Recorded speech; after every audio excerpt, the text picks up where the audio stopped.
Good morning from Kolkata station. আজকে আরও একটা নতুন ভিডিওতে, একটা নতুন ব্লগে আপনাদের সবাইকে স্বাগত জানাই। আর এখন আমি দাঁড়িয়ে আছি কলকাতা স্টেশনে।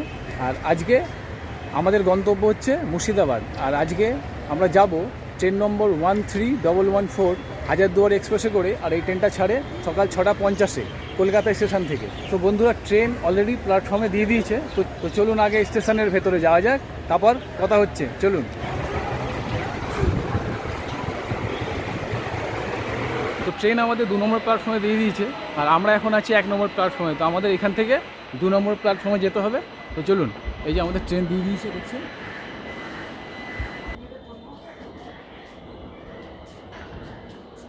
তো আজকে কিন্তু ভাবতেই পারিনি এই ট্রেনটা ধরতে পারবো, কেন আমার বাড়ি থেকে হাওড়া স্টেশন আসার সময় ট্রেনটা পুরো একদম টিকাপাড়া স্টেশনে পুরো দাঁড়িয়ে পড়েছিল। তারপর বাসে করে আবার হাওড়া এলাম, সেখান থেকে আবার র্যাপিডো করে এই কলকাতা স্টেশনে পৌঁছালাম।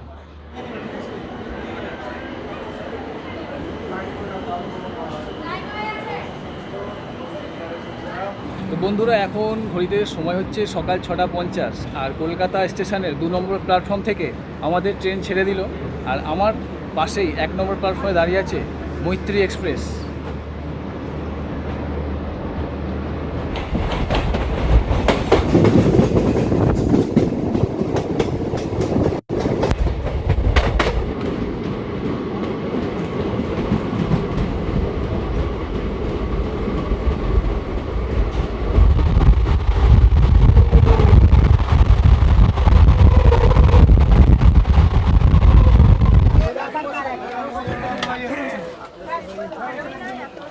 তো বন্ধুরা, এখন ঘড়িতে সময় হচ্ছে সকাল 8:54, আর আমাদের ট্রেন এসে দাঁড়িয়েছে কৃষ্ণনগর স্টেশনে।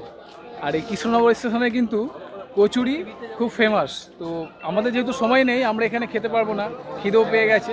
তো আপনারা যদি আসেন এই কৃষ্ণনগর স্টেশনে, এখানকার কচুরি কিন্তু খুব নামকরা। এখানে এলে একবার নিশ্চয়ই ট্রাই করে দেখতে পারেন। কৃষ্ণনগর স্টেশনে মাত্র 2 মিনিটের হল্ট ছিল, আর ট্রেন আমাদের কৃষ্ণনগর স্টেশনের 2 নম্বর প্ল্যাটফর্ম থেকে ছেড়ে দিল। তো ভিডিওটা কন্টিনিউ দেখতে থাকুন, দেখা হচ্ছে একদম মুর্শিদাবাদ স্টেশনে গিয়ে।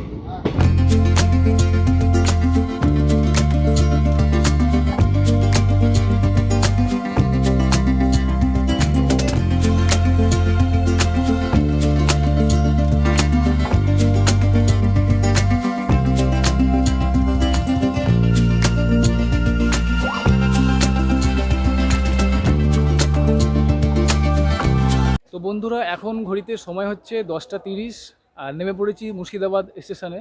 তো এখানে ট্রেনের টাইম ছিল 10:20, এটা 10 মিনিট লেট করেছে। তো এখন দেখছেন দাঁড়িয়ে আছি এই মুর্শিদাবাদ স্টেশনের 2 নম্বর প্ল্যাটফর্মে। এবার আমাদের 1 নম্বর প্ল্যাটফর্মে যেতে হবে, সেখান থেকে স্টেশনের বাইরে বেরোবো। আর সেখান থেকে বাইরে বেরোলেই আছে অনেক টোটো স্ট্যান্ড। তো চলুন, সেখানে গিয়ে কথা হচ্ছে।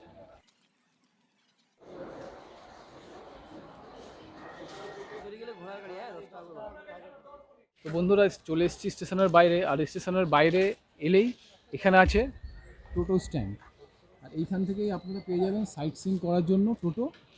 তো এখানে একটু বার্গেনিং আপনাদের করে নিতে হবে।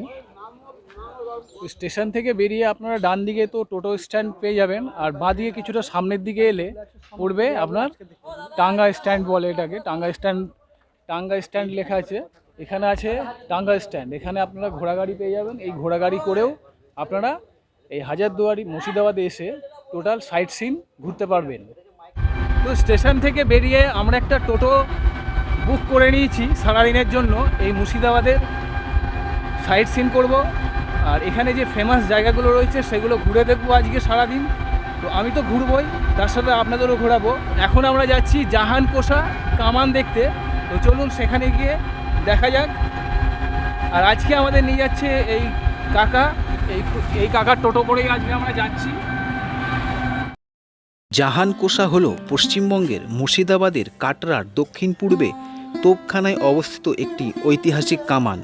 মধ্যযুগীয় বাংলার নবাবী আমলের যুদ্ধাস্ত্রের একটি উল্লেখযোগ্য নিদর্শন। জাহানকোষা শব্দের অর্থ হল পৃথিবীর ধ্বংসাকারী। কামানের গায়ে ইরানি ভাষায় একাধিক পিতলের ফলকের লেখা থেকে জানা যায় 1637 খ্রিস্টাব্দের অক্টোবর মাসে তখনকার দিনে দিল্লির বাদশাহ শাহজাহানের রাজত্বকালে মিস্ত্রি জনার্দন কর্মকার এই জাহানকোষা কামানটি নির্মাণ করেন। নবাব মুর্শিদ কুলি খাঁ ঢাকা থেকে রাজধানী মুর্শিদাবাদে স্থানান্তরিত করবার সময় ওই কামানটি এখানে নিয়ে আসেন। তো আমরা এখন এই কামান দেখে বেরিয়ে গেছি। এরপরের আমাদের গন্তব্য হচ্ছে কাটরা মসজিদ। তো চলুন ওই মসজিদে গিয়ে দেখা হচ্ছে, আর ভেতরটা কীরকম কী সেটা পুরোটা তুলে ধরবো এই ভিডিওর মাধ্যমে। তো বন্ধুরা, এখন আমি দাঁড়িয়ে আছি কাটরা মসজিদের সামনে। তো কাটরা মসজিদ কেন নাম হয়েছে, এখানে কাটরা মানে বোঝায় বাজার, সেইটাকে বলে এখানে কাটরা। তো ওই বাজারের মধ্যে যেহেতু এই মসজিদটা গড়ে উঠেছিল আগেকার দিনে, তো এই মসজিদটার নাম হয়েছে কাটরা মসজিদ। তো চলুন ভেতরে এখন যাব, আর ভেতরে ঘুরবো, আর তার সাথে আপনাদের আমি দেখাবো। চলুন। কাটরা মসজিদ এটি ভারতীয় উপমহাদেশের বৃহত্তম কাফেলা কেন্দ্রের একটি। মুর্শিদ কুলি খান ঢাকা থেকে 1717 খ্রিস্টাব্দে রাজধানী স্থানান্তরিত করেন। তার নিজের নামানুসারে নতুন রাজধানীর নামকরণ করেন মুর্শিদাবাদ।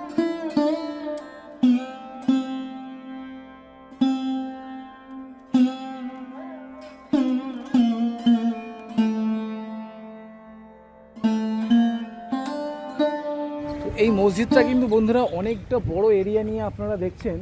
আর এই যে মেন যে স্ট্রাকচারটা দেখছেন ভেতরে এই ওপর দিকে, এটা কিন্তু মুর্শিদাবাদে একসময় খুব বড় একটা ভূমিকম্প হয়েছিল। সেই ভূমিকম্পে এই যে ভেতরের যে স্ট্রাকচারটা সেটা কিন্তু ভেঙে পড়ে যায়। তো সেরকমই ভগ্নাবস্থা অবস্থায় রয়েছে।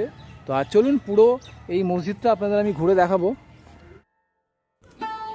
মসজিদটির প্রবেশদ্বারের পূর্ব দিকে 14টি সিঁড়ির ধাপ আছে, আর তার নিচে রয়েছে মুর্শিদ কুলি খানের সমাধি।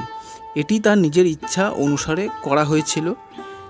তার জীবনে তিনি অনেক পাপকর্মের জন্য অনুতপ্ত ছিলেন এবং এটি তার নিরহংকতার প্রকাশ ছিলেন। তিনি এমন এক স্থানে সমাহিত হতে চেয়েছিলেন যেখানে মসজিদে প্রবেশকারী পুণ্যবান লোকেদের পায়ের নিচে নিষ্পৃষ্ট হবেন এবং তাদের পদস্পর্শ পাবেন।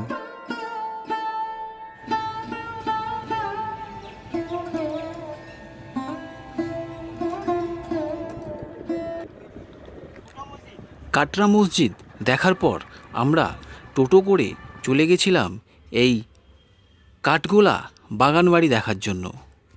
তো বন্ধুরা, এখন চলে এসেছি কাঠগোলা বাগানবাড়ির সামনে। আর এখানে কিন্তু টিকিট আছে, ভেতরে কত টিকিট নিচ্ছে সেটা গিয়ে ভেতরে যাই, তারপর দেখা যাবে। তো চলুন ভেতরে যাওয়া যাক।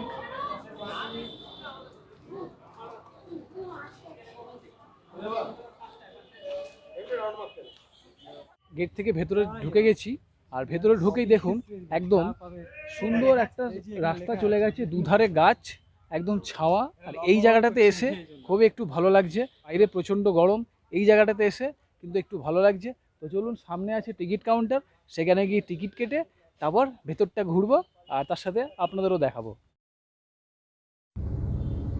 এখানে টিকিট মূল্য 30 টাকা জনপ্রতি, আর বাচ্চাদের 8 বছরের উপরে পুরো টিকিট লাগবে। তো বন্ধুরা, টিকিট কিন্তু কেটে নিয়েছি, আর এই যে হচ্ছে টিকিট। এখানে টিকিট নিল 30 টাকা করে। তো চলুন এবার ভেতরে যাব, গিয়ে এই কাঠগোলা যে বাগান আছে, বাগান বাড়ি যেটাকে বলছে, তো এখানে আমরা ঘুরে দেখব। তো চলুন যাওয়া যাক। তো গেটে ঢুকেই এই ডান দিকে আছে চিড়িয়াখানা, আর এই বাঁ দিকে যে গেটটা দেখছেন, এই গেটটা হচ্ছে সুড়ঙ্গ পথ। এখান থেকে সুড়ঙ্গ আছে জগৎ শেঠের বাড়ি যাওয়ার জন্য, যে সুড়ঙ্গ পথ সেটা হচ্ছে এটাই। আর যেহেতু এটা গঙ্গার সাথে যুক্ত আছে, নিচে কিন্তু জল হয়ে গেছে বলে এই গেটটা এখন আপাতত বন্ধ রাখা হয়েছে। এই কাঠগোলা প্রাসাদটি লক্ষ্মীপত সিং দুগার নির্মাণ করেছিলেন। এই প্রাসাদটি একটি 4 তলা বিশিষ্ট প্রাসাদ। এর ভেতরে বিভিন্ন ধরনের তৈলচিত্র, আসবাবপত্র তখনকার দিনের ও নানা রকম জিনিস ভিতরে রয়েছে, কিন্তু ভেতরে কোনো ভিডিওগ্রাফি অ্যালাউ নয়, সেই জন্য দেখাতে পারলাম না আপনাদের। তো বন্ধুরা, আজকে যেহেতু শনিবার উইকেন্ড আছে, তো অনেক মানুষই এখানে ঘুরতে আসছে। তো এই মুর্শিদাবাদ এসে আপনারা এই কাঠগোলা বাগান অবশ্যই এসে ঘুরবেন। খুব সুন্দর জায়গাটা, খুব আমার চারিপাশটা দেখছেন খুব সুন্দর সাজানো রয়েছে, আর একটা খুব সুন্দর জায়গা। এখানে এসে আপনারা ঘুরে যেতে পারেন।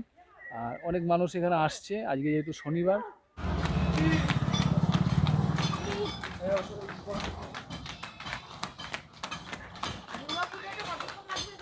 তো বন্ধুরা এখন চলে এসেছি জাফরাগঞ্জ জায়গাটার নাম। আর আমি দাঁড়িয়ে আছি, এই যে দেখছেন মির্জাফর বাড়ির সামনের এই যে গেটটা দেখছেন, এই গেটটার নাম হচ্ছে মানে এখানকার স্থানীয় লোকেরা বলে নিমক হারামের গেট। মির্জাফরের আদেশে এখানে সিরাজদৌলাকে 7 দিন 7 রাত কারাগারে বন্দি করে রাখা হয়েছিল। তারপর এখানেই তাকে মৃত্যুদণ্ড দেওয়া হয়েছিল। এখানেই মির্জাফর বসবাস করতেন, আর এই প্রাসাদেই মির্জাফরের পুত্র মিরনের নির্দেশে নবাব সিরাজদৌলাকে বন্দি অবস্থায় হত্যা করা হয়েছিল।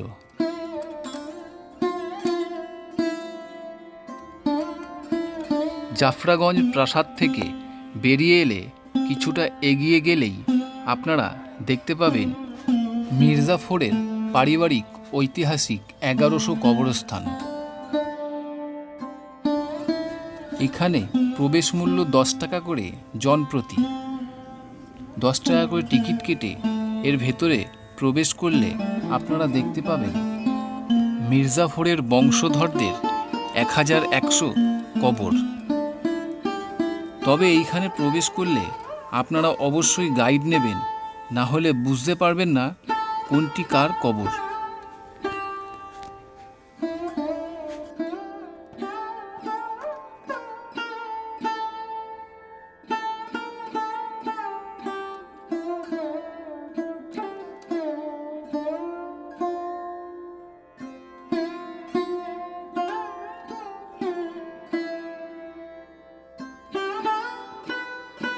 বন্ধুরা এখন ঘড়িতে সময় হচ্ছে দুপুর 1:30, আর দুপুরে খাবার সময় হয়ে গেছে।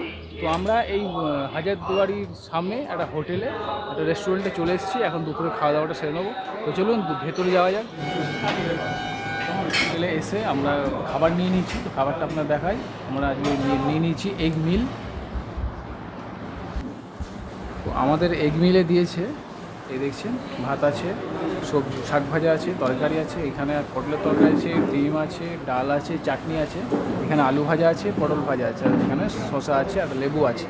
তো এই হচ্ছে আজকের আমাদের খাবার। দুপুরের খাবারটা সেরে নিই, তারপর কথা হচ্ছে। আরও ঘোরার জায়গা বাকি আছে, খাওয়া দাওয়া সেরে নিয়ে আরও যে বাকি জায়গাগুলো আছে সেগুলো কমপ্লিট করব। তো চলুন খেয়ে নিই, তারপর দেখা হচ্ছে।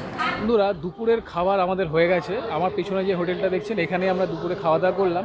খাবারের কোয়ালিটি কিন্তু এখানে খুব ভালো, আর এখানে খাওয়ার সাথে রয়েছে এখানে থাকারও ব্যবস্থা। যদি আপনারা এখানে আসেন, এখানে খাওয়া দাওয়ার সাথে এখানে আপনারা থাকতেও পারবেন। তো বন্ধুরা আজকে আমরা যে সারাদিন ঘুরলাম এই টোটো করে, টোটো দাদার কাছে জেনে নেবো যে এই সাইট সিন ঘোরাতে উনি টোটাল কত নিচ্ছেন। আমাদের টোটালে 10টা জায়গা আছে, 10টা জায়গার মধ্যে 14খানা পয়েন্ট আছে। টাইম যা লাগে আপনাদের মতো করে দেখবেন, আমরা সমস্ত জায়গাগুলো দেখাই। দুটো সাইড মিলে আমাদের 620 টাকা ভাড়া আছে। মতিঝিলটা যদি দেখেন ওটা একটু কম হয়। টোটালে আমাদের প্যাকেজ সিস্টেমে ঘুরলে 780 টাকা। নদীর এপারে যে জায়গাগুলো আছে সবগুলো দেখায়। টাইম সন্ধ্যে 8টা পর্যন্ত আমাদের থাকে। আচ্ছা, আপনার মোবাইল নাম্বারটা একটু বলে দিন আমার দর্শক বন্ধুদের। নাম্বার হচ্ছে 6297964741। তার সঙ্গে আমরা রোড গাইডটাও করে দিই। দাদা কিন্তু খুব সুন্দরভাবে গাইড করে ঘোরায়। যদি আপনারা এখানে এসে ঘুরতে চান, তো এখানে এসে এই দাদাকে ফোন করে নিতে পারেন, অথবা আগে থেকে ফোন করেও এনাকে বুক করে নিতে পারেন এই মুর্শিদাবাদের এই সাইট সিন ঘোরার জন্য। তো চলুন, এখন আমরা চলে এসেছি হাজারদুয়ারি প্যালেসের সামনে। তো বন্ধুরা এখানে টিকিট নিল 25 টাকা করে। তো আমরা এখানে টিকিট কেটে নিয়েছি, 25 টাকা করে টিকিট নিল। তো এবার এই সামনের টিকিট দেখিয়ে আমরা চলে যাব হাজারদুয়ারি প্যালেসের সামনে। তো চলুন যাওয়া যায়।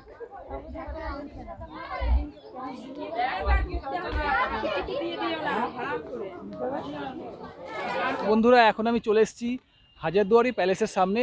এই যে আমার পেছনে দেখছেন হাজারদুয়ারি প্যালেস, আর আমার এই সাইডে রয়েছে ইমামবাড়া। আর মুর্শিদাবাদের ট্যুরিস্ট স্পটের মধ্যে সবথেকে পপুলার জায়গা হচ্ছে এই হাজারদুয়ারি প্যালেস। ব্রিটিশ যুগে বাংলার এক বৈশিষ্ট্যপূর্ণ ঐতিহাসিক নিদর্শন হল এই হাজারদুয়ারি। এটি পশ্চিমবঙ্গ রাজ্যের মুর্শিদাবাদ জেলায় লালবাগ নামক অঞ্চলে অবস্থিত। 1829 খ্রিস্টাব্দ থেকে 37 খ্রিস্টাব্দের মধ্যে নবাব নাজিম হুমায়ুন জা এই প্রাসাদটি নির্মাণ করেন। অনেকে ভুল করে ভাবেন যে এই প্রাসাদটি নবাব সিরাজদৌলার তৈরি। এই প্রাসাদ তৈরি হয় সিরাজ জামানার পরে। সিরাজের প্রাসাদের নাম ছিল হীরাঝিল প্রাসাদ, তা এখন ভাগীরথী নদীতে তলিয়ে গেছে। এই হাজারদুয়ারি প্যালেসের পাশেই রয়েছে ভাগীরথী নদী বা গঙ্গা নদী। সেখানে এখন আমরা যাব, এখানটা পুরোটা ঘুরে নিয়েছি। সেখানে এখন আমরা যাব। সেই সকালবেলা ভোরবেলা চান করে এসেছি, তারপরে এই প্রচুর গরমে তো মানে বুঝতেই পারছেন চোখ মুখের অবস্থা থেকে খুবই খারাপ অবস্থা। তো এখন আমরা ওই ভাগীরথী নদীতে গিয়ে স্নান করব, করে একটু ফ্রেশ হব, হয়ে তারপরে সোজা চলে যাব একদম মুর্শিদাবাদ স্টেশনে। সেখানে 5:20 আমাদের ট্রেন আছে, হাজারদুয়ারি এক্সপ্রেস রিটার্ন। তো সেই ট্রেনেই আমরা আজকে বাড়ি ফিরে যাব। বন্ধুরা, আমাদের পিছনেই আছে হাজারদুয়ারি প্যালেস, আর এই সামনে দেখছো তারই উল্টো দিকে ভাগীরথী নদী। সকাল থেকে স্নান করা হয়নি, সারাদিন ঘুরেছি, প্রচুর টায়ার্ড। তো এই জলটা দেখে আমরা থাকতে পারলাম না, এখানে চলে এসেছি একটু গা ডোবাতে। তো হাতে যেহেতু একদমই সময় নেই, 5:20 আমাদের ট্রেন আছে, আর তার ফাঁকেই আমরা চলে এসেছি এই গঙ্গাতে স্নান করার জন্য। ডুবতে দিল। তো আজকের ভিডিওটা এই জলের মধ্যেই শেষ করছি। ভিডিওটা যদি ভালো লাগে তাহলে অবশ্যই একটা লাইক, কমেন্ট আর শেয়ার করবেন।